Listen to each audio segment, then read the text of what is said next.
Okay, so we're going to do a continuation on from what we left off at last time, talking about the Greek experience and democracy, and moving forward from there. Okay, so now, as we mentioned when building an empire, you have the Greek Empire, the second wave empire, you have Persian Empire, the second wave empire. The Persians are expanding rapidly, they're very strong, it's a monarch in control, a king in control, where the Greeks are individual governments set up by their city-states, whether it be a monarchy, an oligarchy, or a democracy of some sort in Athens.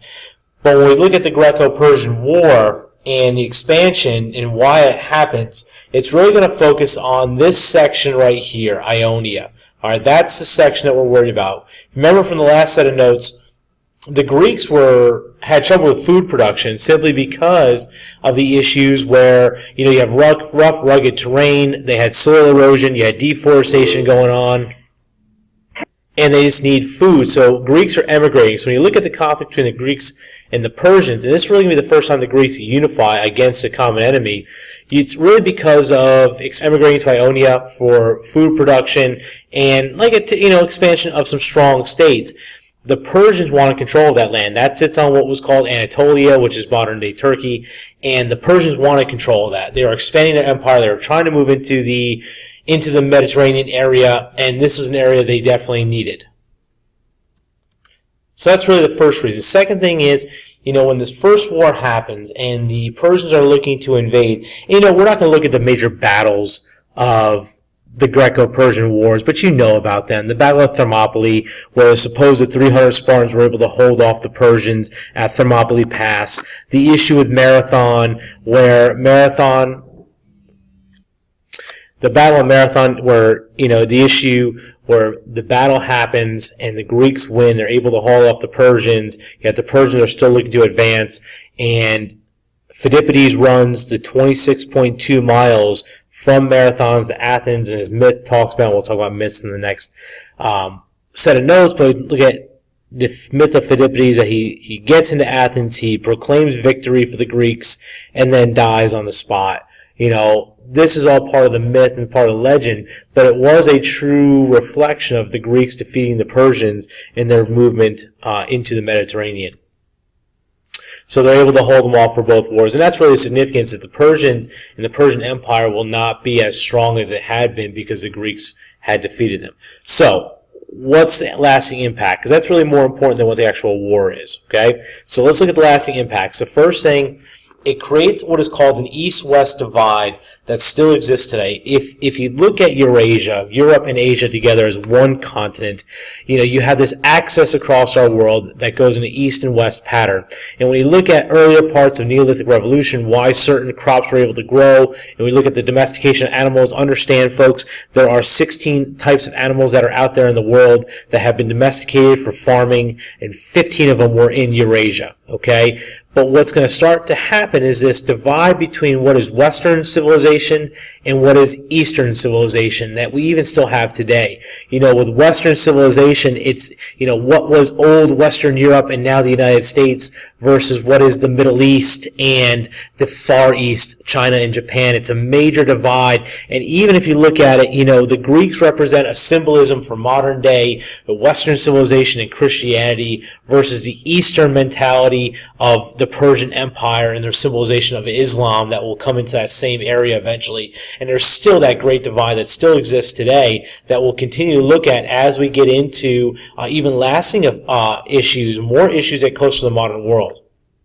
The Greeks, even though they may not have been the perfect society, represent what is now modern-day Europe and the freedoms against an impressive and a dangerous, or what the Greeks consider dangerous group that was moving in, where the Persians represent what was despotism, an idea of a monarch, a king in Asia. So you have this major divide between this Western civilization and Eastern civilization, and really, if you think about it, this class that we're talking about with world history, even though it's meant to be a world class, is a Western civilizations class, because we're going to focus mainly on Western civilizations. If you take an AP World class, then it's a little different. You take AP Euro, it's Western civilization again, and it kind of goes against those two sides and really shows the difference between those two sides. Okay? It also radicalizes and justifies Athenian democracy. The Athenians were the ones who really supported the Greeks in Ionia. They were the ones who got together and really forced this unification of Greeks against the Persians. When we look at, eventually when it gets to the Peloponnesian War, we're not going to get into the Peloponnesian War very much, but understand what Pericles was trying to justify and how great democracy was, how great the freedoms of the people were versus this terrible king, this terrible monarch that was coming through of Persia. It also allows for the Golden Age of Athens, and we'll discuss the Golden Age when we look at the art and architecture and the philosophers in the next video, but really brings Athens into this world, or this new light of the world, where we still look to study it. We're looking at democracy still today. We're looking at the thoughts of Socrates and Plato and Aristotle today, and we're still trying to live in that kind of progressive lifestyle that Athens created for about 50 years after the defeat of the Persians. Okay, you modern Greek culture. A lot of our background, even in this country today, is from modern Greek culture that is created. Okay, and then you also have this divide between what is a golden age and modern Athens versus a militaristic Sparta. Now, the irony here is Athens is supposed to be this very progressive city, and Sparta is this rough and tumble, violent city. Yet, when I look at like women's issues, the Athenians saw women as second-class citizens, where the Spartans saw women as equals, and women had a say in government, and women were learning how to fight. So it's kind of ironic when we look at Athens and Sparta. Athens is usually held up on the pedestal, and Sparta is not. Yet, really, they had their pros and cons on both sides. Today, because of the democracy part, Athens really does, kind of stand the test of time in that idea. Which, of course, this issue between Athens and Sparta will lead to the Peloponnesian War that lasted roughly 30 years. And that's really going to be the downfall of what the Greek culture will be, because the Romans will come in and begin to take over. With the Peloponnesian War, the Athenians are going to lose to the Spartans. Sparta will protect its land, but the cost of war, the cost not only in money, but the cost in death is so great that Greece is vulnerable to outside influences. Alright, and then the other part, too, to go along with this is Macedonia, which is a northern section of Greece, is going to come out and take over the lower polis, the lower city-states of Greece. And, of course, when we talk about Macedonia, the person we're looking at focusing on is Alexander the Great, okay? Anytime you hear anybody with the Great nickname, they had to have done something great. And in the case of Alexander, as you'll see in the Crash Course video, he is the epitome of what Plato would describe as a philosopher king. He is highly intelligent. He is very skilled. He knows how to win on the battlefield. He conquers. He creates. Okay, he is what Washington and Napoleon will look at as a awesome like representation of leadership. Julius Caesar the same way. So the second collision of Greece and Persia deals with Alexander and Hellenistic ideas. The Hellenistic ideas coming out of the Macedonian area. Okay, so Macedonian culture brings unification, and it's really the only time in Greek history that the Greeks are unified. It's going to be under Alexander the Great. Okay, he's going to begin his expedition. He's going to conquer all of Greece, and it's kind of one of these: you're going to fight or die. And if you fight, we're going to kill you and take over, or you're going to join us. Okay, you're going to join us and make it easier on yourselves. You fall under my rule. Once he has Greece under his control, and he has all these armies of these different polis behind him, he is able to move his expedition into Asia. And what Alexander will do is he will reconquer the old Persian lands and make it under one unified Greece, okay, which will unite the Greek city-states simply because they have one leader that they can follow. And Alexander is doing this at a very, very young age. He begins his conquest around 22 years old. Okay, his father had been killed, had been assassinated, and Alexander takes over. He had also studied under Aristotle, which we'll talk about in the next video, but he's really going to unify the Greeks because of what he does on the battlefield. And Alexander the Great never lost a battle in any of the wars he fought. Okay, so you can see the expanse of Alexander the Great, and it covers much of what was the Persian Empire, stretching from modern-day Greece all the way to modern-day Afghanistan. At one point, he will be called the King of Asia because of how much land he was able to take, and he is called a pharaoh in Egypt as he conquers Egypt as well. Okay, so what are the lasting impacts of Alexander?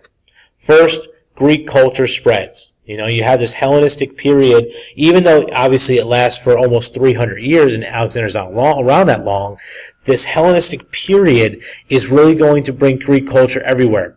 When you look at even into the modern half, the CE, remember BCE means before Common Era, CE means Common Era. We don't look at it as before Christ and Anno Domini simply because you're looking in a historical perspective and not in a religious perspective. But even into the Common Era, the idea that Greek culture is spread so much along the Middle East that, you know, the New Testament books of the Bible are going to be reinterpreted into Greek. You know, the idea that the Rosetta Stone allows us to interpret what the hieroglyphics mean is simply because the Greeks, they had the Greek language, they had the interactions, okay? Even at one point, the very last dynasty of the Egyptians, the Ptolemaic dynasty, under Ptolemy and eventually Cleopatra, they were Greek. They were Greeks who had been in Egypt and, you know, obviously conquered by Julius Caesar, okay? So Greek culture is going to spread, which means you're going to have this kind of Greco idea, this Greco-centric belief structure. Okay, when Alexander goes around,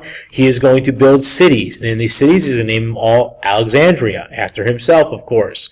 And in these cities, he's going to have libraries, and he's going to have universities, or now I can't call them really universities, but he's got places where people are going to be educated. Okay, the idea of philosophical nature of thinking that comes from his background of Greek and his thought and his education is going to spread all over his empire. Okay, and you know, society becomes Greco-centric. You know, as Greeks are spreading out into the Hellenistic Empire, those who are non-Greek get looked down upon, you know, because the Greeks are considering themselves the very best that there is. So they hold themselves in a higher standard, and everything has to be Greek. Okay, you can almost make that correlation today where we argue, you know, we don't have a national language yet we want people to speak English. You know, that's such a big push for people in this country. It's very much an American-centric, which, and rightfully so it could be, but such a Western idea, this idea of one culture being greater than another culture. All right, and then lastly, what you're going to see is cultural interaction and blending. And this is really a good comparison to the Roman Empire, because as the Roman Empire spreads, they're going to blend very, very much, okay? The Greek culture is going to intermix, which is why you have a Ptolemaic dynasty in Egypt that is Greek, which is why you're going to see coins in Afghanistan with Alexander on them. Even when we talk about the Silk Road, you're going to have Buddhist statues all over the Middle East that look like white and not like Asian. Okay, so you see a very big cultural blend. In the next video, we're going to focus on the art, architecture, and philosophy of the Greeks, and that'll wrap up our study for the Greeks.